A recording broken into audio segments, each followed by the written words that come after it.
Ms. Thomas, could you please tell the members of the jury a little bit about yourself? Well, I started off as a dealer at Joey Dean's Club. You know, the shady one, Peaches, over on 5th and Washington. But then I decided to move over to the Black Bear. How did you begin to work at the Black Bear Casino? Well, I hit my ceiling at Peaches, and I just figured it's time to wash off the mud. So that's what I did. I washed off the mud. I never thought that I would even get into the Black Bear, considering the fact that Peaches is really shady, and Avery Bancroft, the owner of the Black Bear, is known for having for honest business. But at the end of the day, my skills won the day. So did you like working at the Black Bear Casino? Yeah, I do like working at the Black Bear Casino. It's great. Well, everything there is ran completely legitimately, and I mean, it's great. How is it different from working at Peaches? Well, first of all, there's a bunch of cameras around watching, making sure that there's nobody cheating. Also, this is my first time in my history as a car dealer that taxes were withheld from my paycheck. But even though taxes were withheld from my paycheck, I was still making great money. At the Black Bear Casino, is there anything special about the Black Bear Casino? Is there any other rooms besides the casino floor? Well, yes, there's a hotel attached to the casino in case people want to stay there. And there's also private suites in case politicians or celebrities want to have private meetings. Would you see a lot of these celebrities and politicians come in? Quite often, yes. For example, Chase Covington, he would come in quite often. Do you know who Mickey Keenan is? Yes, Mickey Keenan worked for Chase Covington. Okay. Now I'd like to direct your attention to April 16, 2015. Were you working at the Black Bear Casino over there? Yes, I was on the VIP floor, in the VIP lounge. What were you doing there? I was doing blackjack. Did you happen to see your boss, Avery Bancroft, at the VIP lounge that day? Yes, I did. Was anybody else with them? Chase Covington was with them. They were playing blackjack at the center table. What happened after they were playing blackjack? Well,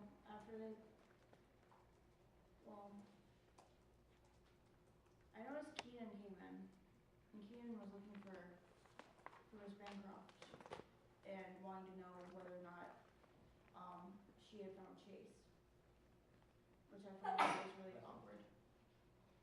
Why did you find it weird?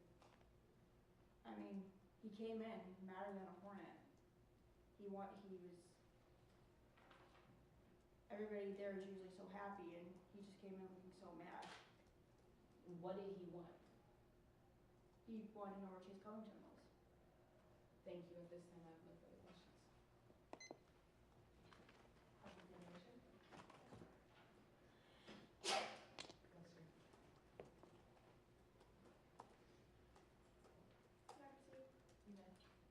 Ms. Thomas, you work a lot of shifts in the VIP room with Black Bear, correct? Yes. And when you're in there, a lot of wealthy people come in, don't they? Yes, absolutely. Wealthy people such as politicians and celebrities. Yes. And these politicians all want to play with Mr. Bancroft. Yes, that's correct. Mm-hmm. You would say that Mr. Bancroft knows how to lose to the right people, right? I do admit he did lose quite a bit. All right, let's move on. You've seen Chase Covington in the casino before, right? Yes, I have. He's played with Mr. Bancroft and Miss Bancroft quite often. Now, when Miss Bancroft is in the casino with Mr. Covington, has Mickey Keenan have they ever played together? Mickey Keenan has come in and played sometimes, yes. With both Bancroft and Covington? Yes. Would you say that, earlier you said that Bancroft knows how to lose to the right people. Occasionally he has lost sometimes, yes, but I don't really pay attention to who he loses to. Well, sometimes you would see him raise the stakes so high that other players would fold in so Covington could win. Objection relevance, Your Honor.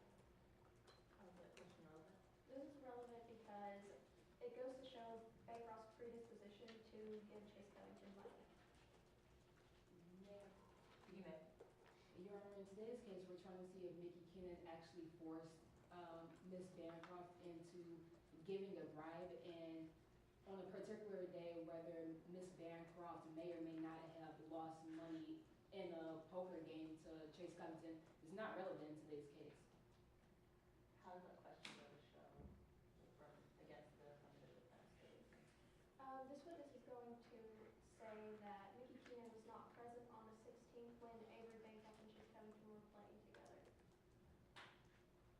Because Bancroft usually raises the stakes so high that other players fold in so Covington can win shows that he's predisposed to give Chase Covington money without the presence of Mickey Keenan. I agree with defense counsel. I don't see how this goes towards the case, so I'm going to sustain that objection and strike that testimony. You may proceed. On April 16th, you were working in the VIP room, right? That's correct. And Avery Bancroft and Chase Covington came in and they sat at your table, right? Correct. That's not out of the ordinary, is it? No, actually, before Keenan even came in, I just thought that Chase Covington and Avery Bancroft were just poker buddies. They come in all the time. It's normal for you. Yes, it is somewhat normal. But what wasn't normal is that they both had briefcases. That actually did appear to be odd to me. And they came in alone. Both of them were alone. Mickey Keenan was not present, was he? Not at that point, no. Thank you, Your Honor, for the question. May we direct? Yes, Your Honor. April 16th, was Mickey Keenan present with Avery Bancroft? He did at some point become present, but he wasn't present while they were playing poker. Thank you. At this time, I have no further questions. I ask that this witness be excused. She may.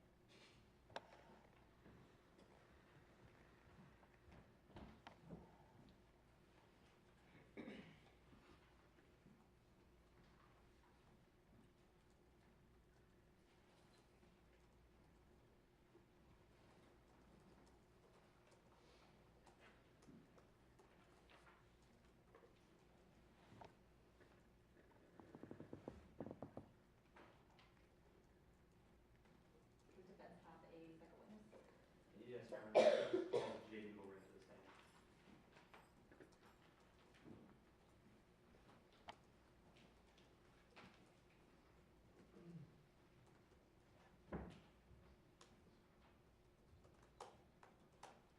Do you want to go back to the defense? Can I proceed? You may. Please say your name, spelling your last for the record. My name is J.D. Loring, Lorean. What do you do for a living, Mr. Loring? I am actually the owner and chief auditor for my company, Greylord Strategies, and which we consult with federal, state, and local police agencies on the proper strategies of undercover protocol.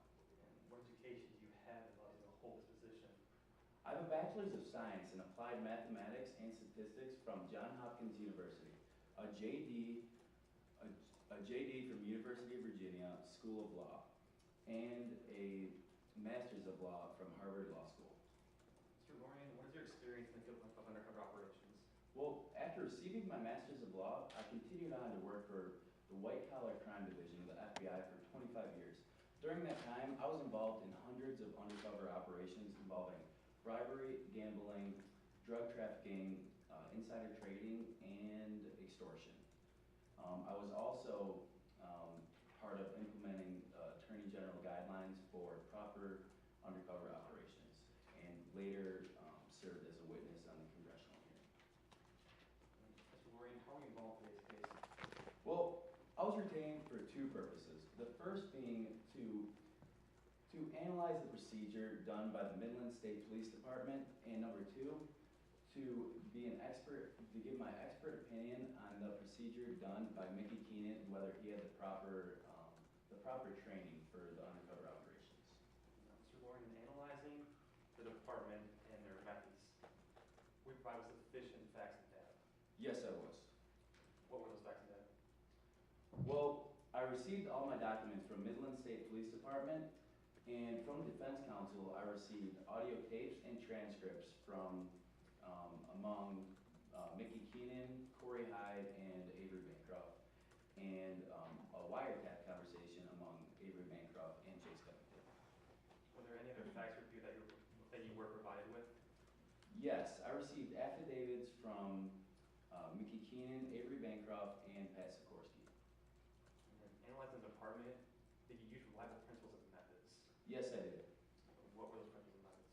I use strategies in my field for detecting deception as well as an audit for assessing various types of evidence. You apply those principles and methods that you use to analyze the department reliably to the facts and data of today's case. Yes, sir. Mr. Lorian, how did you begin in your investigation? Well, I began by reviewing our 2014 audit of Grayling strategies and whether the undercover operations were followed in this investigation by Mickey Keenan, the undercover officer in this case. Mr. Lorian, how did undercover operations play a role in today's case? Well, high priority white collar crime such as bribery often requires undercover work because it's what we call a consensual crime, meaning there's a willing participant on each side, and Mickey Keenan served as an undercover officer in this case. Mr. Keenan, or Mr. Lorian, what were the guidelines that you analyzed in today's case? The guidelines I analyzed were whether there's proper the first one was whether there's proper authorization for the prosecutor's desk. The second one was whether whether Mickey Keenan had the proper training to do this undercover operation, and whether there's proper management authorized, well, if there's proper overseeing by the Midland State Police Department in this case. Earlier you mentioned that one of your objectives was to figure out whether Mickey Keenan complied with these guidelines. Can you tell us whether or not he did? I did not see any I did not see any documents regarding Mickey Keenan's training in this case. Can you tell us of any other guidelines that he failed to meet? Yes, he also, let me review. We have a lot of cases right now in my company. That's fine, Mr. Lorian, take your time.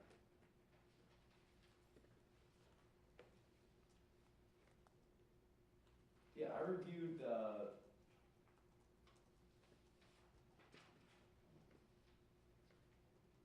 there's a lot of instances where the undercover procedure was not followed correctly. There's two instances. A meeting on April 13th along with an email correspondence between Mickey Keenan and Corey Hyde. I'd like to break that down if you don't mind. Beginning with the April 13th meeting. Do you mind telling us what happened at that meeting? On April 13th, there was a meeting between Avery Bancroft, Chase Covington, Corey Hyde, and Mickey Keenan. In this meeting, Mickey Keenan gave a napkin to Avery Bancroft, and she just wiped it with her face for the first time. What do you mean the first time? Well, he handed her a second napkin, Lack of foundation. Opposing counsel has not laid the proper foundation as to how Mr. Lorian can testify about these acts if he in fact was not present at the meeting. That's fine. You may. Earlier, we went through the facts and data that Mr. Lorian relied upon, and one of those was an affidavit of Mickey Keenan. Another was one of Corey Hyde. And both of these affidavits, it talks about this April 13th meeting. And because he's an expert witness, he's allowed to testify to it today. I agree, he did talk about what he looked at for the case today, and if that's what he's talking about, I'm gonna allow that to proceed.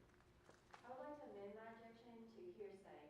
They're attempting to use the affidavit of Mickey Keenan and use this witness as a conduit of hearsay according to Richards versus Mississippi Barbecue. Mayor Swan? No, if you want to make a separate objection, I'd ask you to raise it at a later time. You did object to lack of foundation, so on that objection, I'm going to overrule, and I'm going to allow him to proceed. Yes, Your Honor. Mr. Lorian, you were discussing an April 13th meeting with us. Would you mind continuing? Yes. So after Bancroft wiped her head with the napkin, Keenan then proceeded to hand her another napkin. And what did she do with the napkin this time? Well, she didn't do anything. It was only after that Keenan said, "It's all about the money," that Objection, hearsay. Mayor Swan?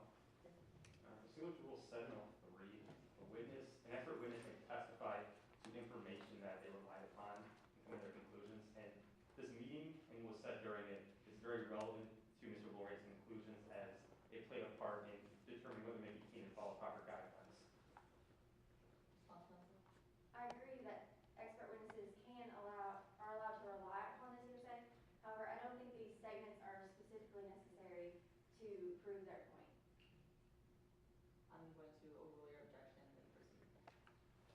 So Lawrence, we're just talking further about that 13th meeting, in my opinion. Not at all. So after he received this second napkin, it was only after that Keenan said it's all about the money that that Bancroft then continued to write on the napkin. The point is that this is not the proper way to conduct an undercover operation.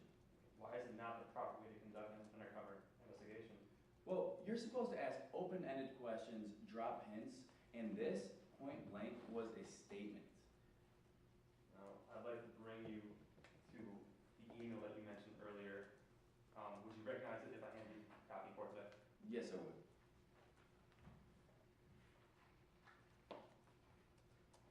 This is already evidence, and so permission to approach the witness with it. Can you identify what the exhibit is? It's defense aid. Mr. Boyd, would you mind telling us a bit about this email? Yes, this is an email between Corey Hyde and Mickey Keenan. This was one of their first times they ever interacted. In this email, Mickey Keenan requested Corey Hyde to tell Chase Covington that to sweeten the pot to Chase Covington, to Avery Bancroft, excuse me. In your investigation, did you find anything else of note related to Mickey Keenan? Yes, there's no documents regarding Mickey Keenan's proper training for undercover operations. Mr. Warren, were you able to come to any conclusion in today's case? Yes, I was actually able to come to two conclusions regarding today's case. Let's start with the first. What was your first conclusion, Mr. Warren? Well, Mickey Keenan's strategies and techniques in this investigation raises serious concerns that he did not follow the proper guidelines. And the second conclusion is that since these proper guidelines were violated, my analysis is that there is no documented evidence regarding that Bancroft had engaged, was going to engage, or was likely to engage in a bribery. This was entirely thought out and implemented by Keenan himself. No further questions. You don't have this time permission to make the document public to the jurors.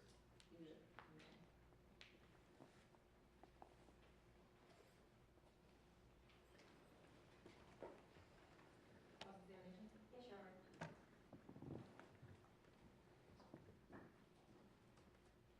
Good afternoon. Good afternoon. You were first contacted about this case in May of 2015, right? Correct. By defense counsel. Yes.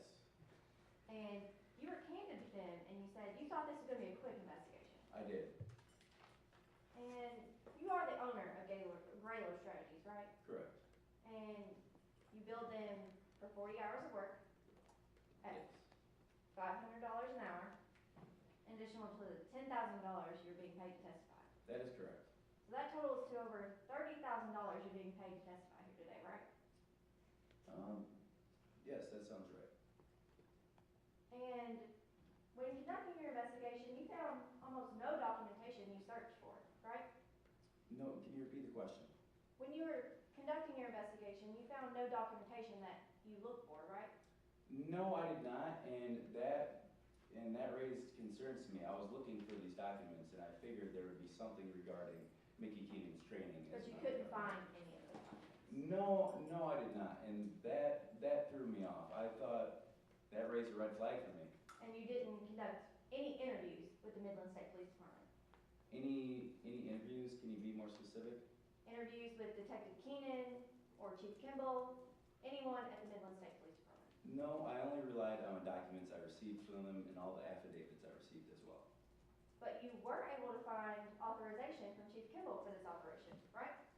From Chief Kimball? Yes. I'm actually unsure if there is proper authorization from Midland State Police Department. But is it your testimony today that you did not find authorization from Chief Kimball? I may, if I could have my memory jogged, I do believe if they did get proper approval. So that's a yes to my question. They did get approval from Chief Kimball. Yes. Thank you. Any redirect? No, Your Honor, only wish my witness to be allowed to step down from the stand. Your excuse. You have a third witness. Yes, Your Honor. At this time, the defense would like to call Avery Bancroft to the stand. Avery?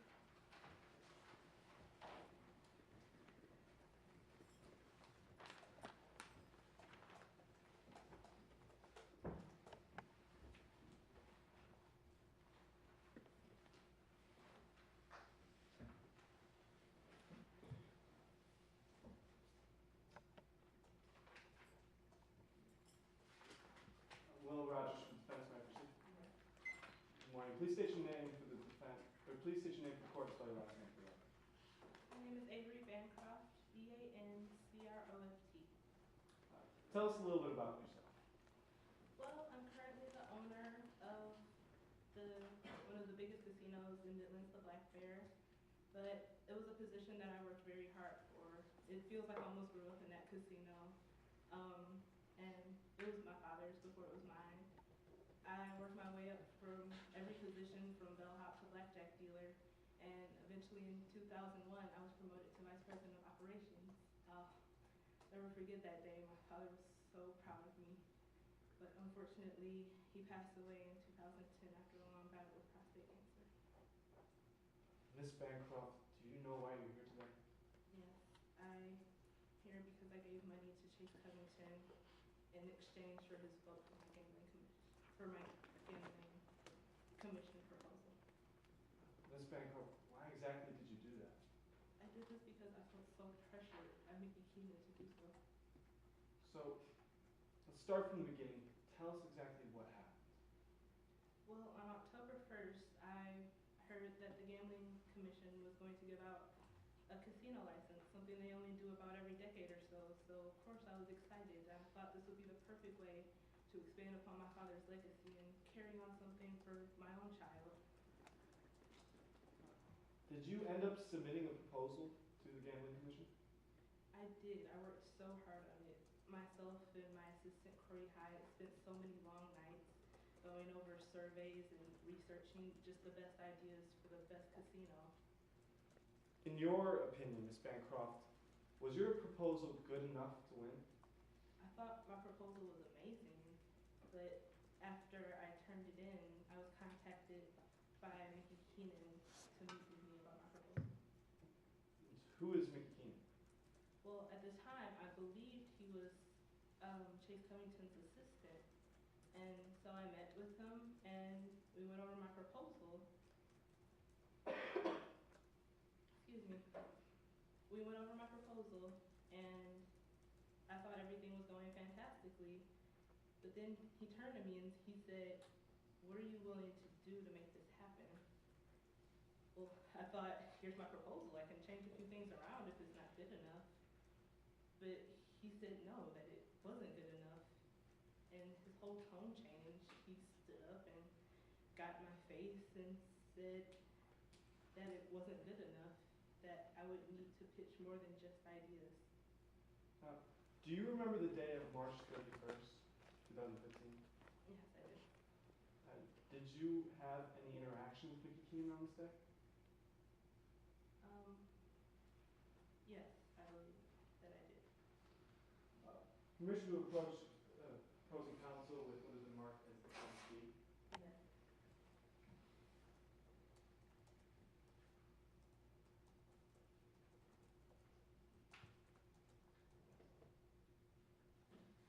Permission to approach the witness with the same.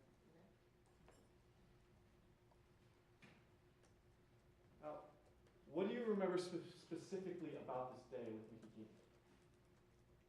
I remember I felt so intimidated and frightened when he got in my face, I was terrified and my heart was racing. I thought my proposal was wonderful, but it seemed like all he cared about was money. He said I have to go the extra mile. At this time, defense would like to admit defense B into evidence. Any objections? I object to the lack of foundation. The witness hasn't really testified about the context of this conversation. She simply put a few statements from this transcript in. Admitting this in its full entirety without context for this, I believe that's a lack of foundation to admit this evidence this time. Your Honor, prosecution is aware of the stipulations, and if you look to stipulation number 4, objections for this have been already previously overruled and may be admitted at any time. Overruled then and submitted. So how did you respond, Ms. Bancroft? Respond to this. The statement that Mickey Keenan gave. Oh, as I said, I was absolutely terrified. Like, my hands were shaking and sweating and my heart was racing. So what did you do then? Well, I thought this whole thing was absolutely ridiculous and I wanted to get to the heart of it. So I had my assistant, Corey Hyde, set up a meeting with Chase Covington to straighten everything out. Now, did Chase Covington straighten everything out with you? No, he didn't. Even he said that he had another wonderful proposal sitting on his desk and he would need at least $250,000 reasons to vote for me. So, Ms. Bancroft, what exactly did you do then? I did what they wanted me to do. I chased them. I understand it was wrong. Ms. Bancroft, in your time, have you ever done anything else illegal? No, this wasn't even a thought in my mind until Mickey Keenan put it there. Thank you. I have no further questions at this time. Councilman Minty? Yes, Your Honor.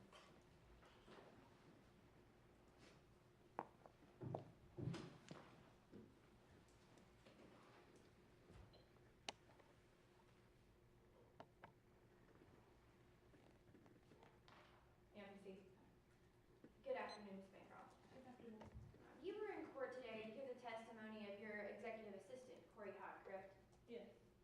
And you heard Corey Hyde's testimony that you wanted to build the Slow Low Gym, correct? Yes, I did do that. But the Slow Low Gym was, you wanted to build it on a historic site, right? Objection to relevance, Your Honor? Results? Your Honor, this evidence is going to show that, if I may proffer, Avery Bancroft has contributed to different campaigns of political figures such as Chase Covington. This is going to show predisposition that Avery Bancroft has done this before, and it was not unlikely that she would do it again. May I respond, Your Honor? You may. Legally submitting money into people's campaigns has no effect on whether she would be willing to bribe someone, and therefore it's not relevant here in court today. We're focusing on her predisposition to commit a crime and whether Mickey Keenan forced her to do so. May I be heard, Your Honor? No good arguments. I'm going to go ahead and overrule and just let proceed as soon as it's approved. Yes, Your Honor. Would you like me to repeat the question? This was going to be built on a historic site, correct? Yes, it was. And Angela Wang, you were aware, was going to vote against you, right? Yes, she was. And she was running for city council at the time. Yes. And you, Objection, Your Honor, to character evidence at this time. Response? under,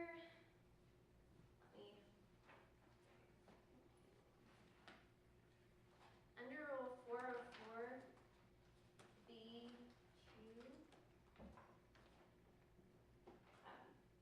a permitted use notice in a criminal case. This evidence may be admissible for another purpose.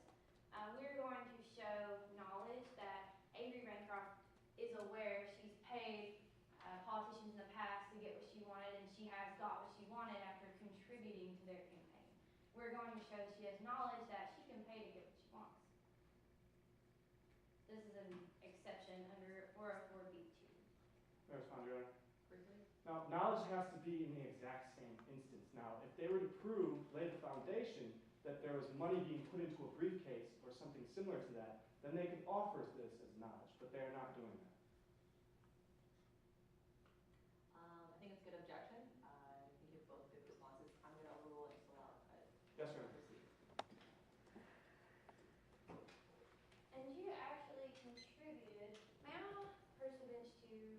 Way back before. Yes, that's what it is. Thank you. And you actually contributed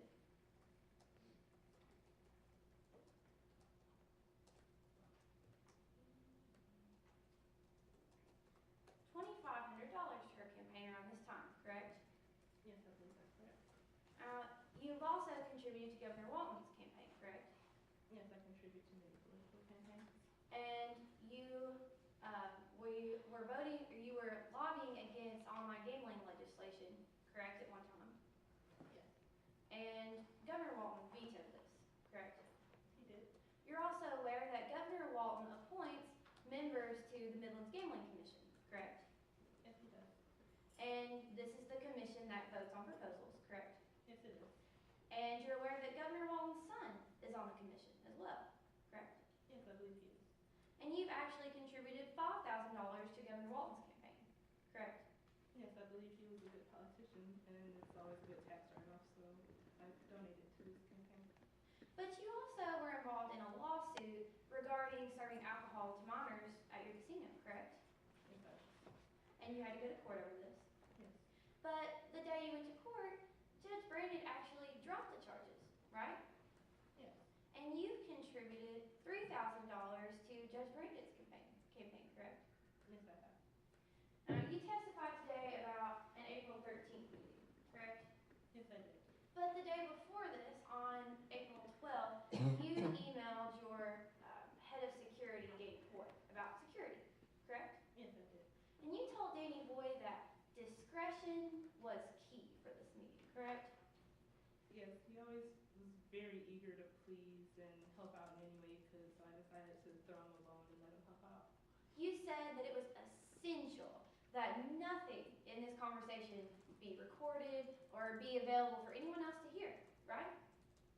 No, I'm friends with Chase Covington, and I personally know that he doesn't like to be recorded anyway, so I decided to respect his wishes.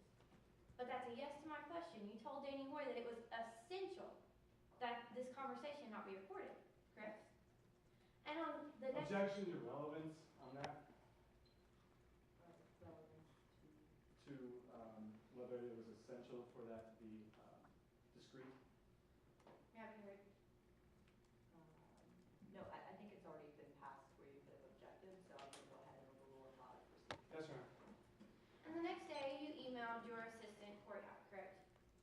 I believe so. And you told Corey Howard, or you asked about a briefcase, correct? Yes. And you asked Corey Howard whether you could get a briefcase like that, right? Yes. Mickey Keenan wasn't included in this email, was he? No, I was just buying a briefcase. I didn't see why he would need to be included. No further questions, Your Honor. Any returns? Yes, briefly, Your Honor. May I proceed? Now, Ms. Bancroft, when you donated to people's campaigns, you did it because of why? Well, like I said before, it's always a good tax write-off, and if I like to support my local government as well. And did you donate for any reason other than that? No, I did not. Thank you, Your Honor. May I approach and retrieve evidence? You may. Your witness is excused. Do you guys know when all losses, that we're getting close? 445. 4:45. Is that right? Oh, okay. Cool. I May I know. approach the bench and tender? Yes.